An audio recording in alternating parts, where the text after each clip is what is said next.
सावध व्हाकडे का सावध व्हा. शास्त्राने काही नियम काही धर्म घालून टाकितलं. एक तर देवाची ओळख करून घ्या. अन्यथा संसारात असताना काय करा,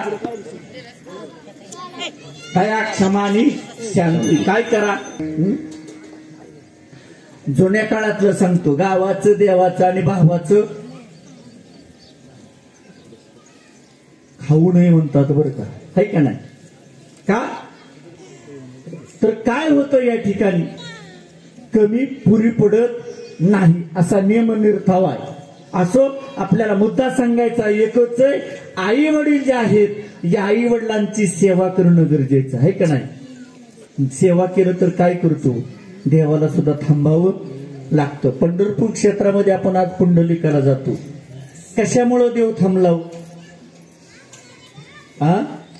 तुका म्हणे माया बापे आवडी देवाची करूपे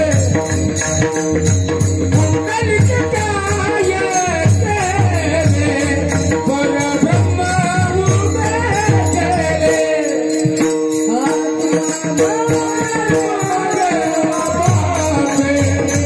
आवडी देवाची करूपे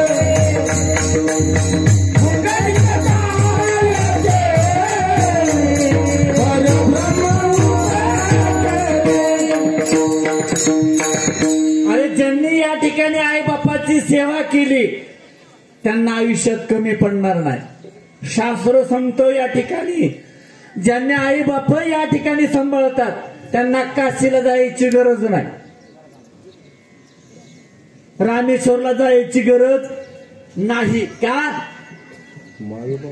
तर आई वडिलांचं जे प्रेम आहे हे प्रेम जगतात कुठंच नाही। रामायणाकडे चला, जुन्यातलं 2 दृष्टांत देतो, सेवा संपवतो या ठिकाणी। किती प्रेम असतं या ठिकाणी। या ठिकाणी राजा दशरथ येणार, या राजा दशरथाचा या ठिकाणी वशिष्ठाकडे वशिष्ठाने सांगितलं रामाचा राज्याभिषेक करा।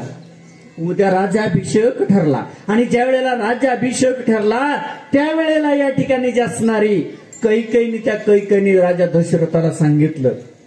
काय सांगितलं राजा दशरथाला की मी पूर्वी जे 2 वर मागितलेले आहेत हे 2 वर जे आहेत हे 2 वर आमचं माझं देऊन टाका। काय 2 वर आहेत? रामाला राज्य आणि भरताला वनवास।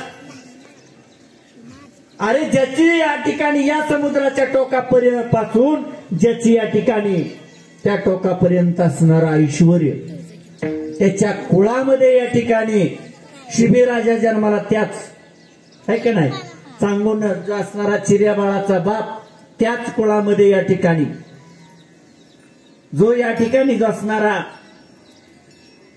हरिवंश राजा त्याच कुळामधला, असं कुळ परंपरेनं कुळ आलेला असा दशरथ राजा स्वतः कैकेयीच्या पाया पडला बरं का। कुणा करता? पोरा करता। काही कर म्हणला या ठिकाणी, तुला काय मागायचंय ते माग, पण माझ्या रामाला वनवासाला लावू नको। आणि ही बातमी माझ्या प्रभू रामचंद्रांना ज्या वेळेला कळाली त्यावेळेला प्रभू रामचंद्राने सांगितलं की वडिलाचं वचन मोडायचं। आणि वनवासाला ज्या वेळेला राम निघून गेले त्यावेळेला दशरथाने अन्न पाण्याचा त्याग केला। हा कोण आहे हो? आपल्या मुलाकरता जो देह ठेवतो, आपल्या मुलाकरता रात्रंदिवस जो तळमळतो तो बाप असतो। कोण असतो? बाप असतो। चला पुढापुढ दुसऱ्या अवतारामध्ये जाऊ। ज्या वेळेला भगवान श्रीकृष्ण परमात्म्याचा बंदीखान्यात जन्म झाला आणि बंदीखान्यात ज्या वेळेला जन्म झाला त्यावेळेला या ठिकाणी असणाऱ्या वसुदेवानं आपल्या डोक्यावरती घेतलं। कोणाला? असणाऱ्या जन्मलेल्या बाळाला। आणि बाळाला, जन्मलेल्या बाळाला डोक्यावरती घेतलं आणि तो भर पावसात हत्तीचा, त्या हत्ती नक्षत्रातला पाऊस म्हणतात या ठिकाणी पडल हत्तीत, तर काय होतं तू भिंती पडत होत्या, इतका मोठा पाऊस त्या ठिकाणी।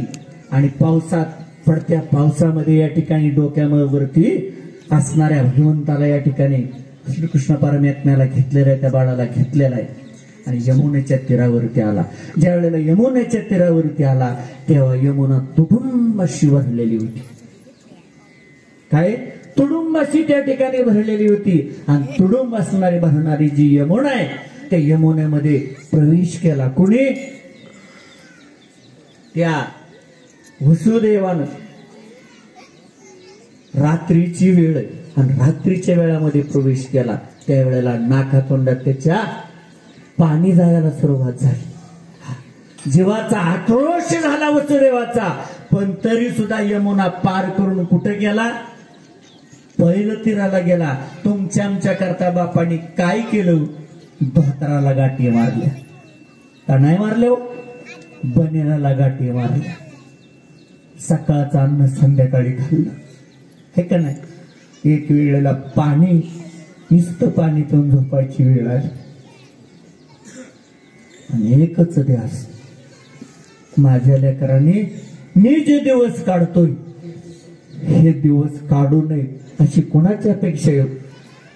त्या बापाची अपेक्षा आहे।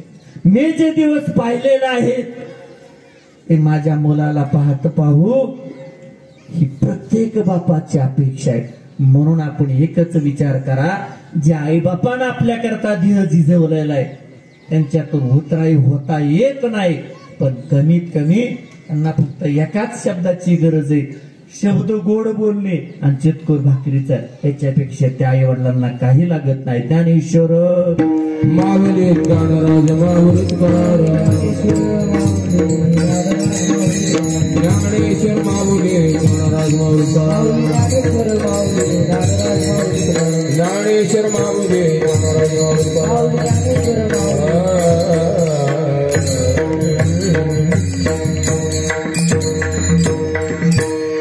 क्षणोक्षणी हाची करावा विचार, तर आपया फार भव सिंधू. नाशिवंत देह जाणार सकळ, ऐश खातो काळ सावधान. संत समागमे धरावी आवडे, करावे तातडे. परमार्थाची तुमच्या भागामध्ये आम्ही नवीनच आलोय, पण पुन्हा एकदा सगळ्याला सांगतो, लागोणी पाया विनवतो तुम्हाशी. काय करू नका, आई वडिलांचा आदर करा बस. प्रत्यक्ष तेच भगवंत आहेत, त्यांच्यामध्येच भगवंत पहा. आणि काहीच देऊ नका त्यांना. तुम्हाला आंधळे म्हातारी असू द्या तरी तुमच्या घराचं कुलूप आहे.